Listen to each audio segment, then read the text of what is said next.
এই দেশের জন্য আপনাদের কোনো মায়া মমতা আছে বা এই ক্রান্তিকাল পার হওয়ার জন্য আপনাদের কোনো মনোভাব আছে, সেটা প্রমাণিত হবে না।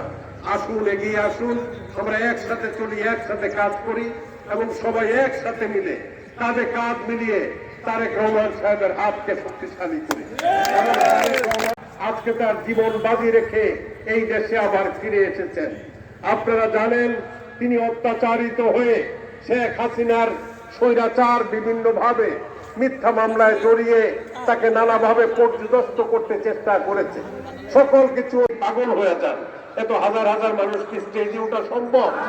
যাকে স্টেজে আসা দরকার সেই স্টেজে আসবে। সবাই তো ধাক্কাধাক্কি করলে হবে না। কাউকে অনেক সময় জীবনে দেখা যায় না, আজকে হয়তো সময়টা ভালো হবে, স্টেজে আসার জন্য স্থির হয়ে গেছে। স্টেজে আসলে জায়গা পাবেন না।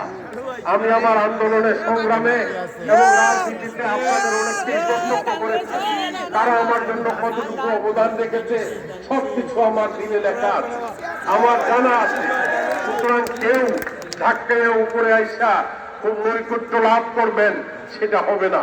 তবে আমি আপনাদেরকে বলতে পারি, বাংলাদেশ জাতীয়তাবাদী দল একটা বৃহৎ দল হিসাবে বাংলাদেশ জাতীয়তাবাদী দলের নেতৃবৃন্দরা যদি এসে আজকে নেতৃত্ব গ্রহণ করে নির্বাচন পরিচালনার দায়িত্ব গ্রহণ করে, আমরা সবাই তাদেরকে স্বাগতম জানাবো।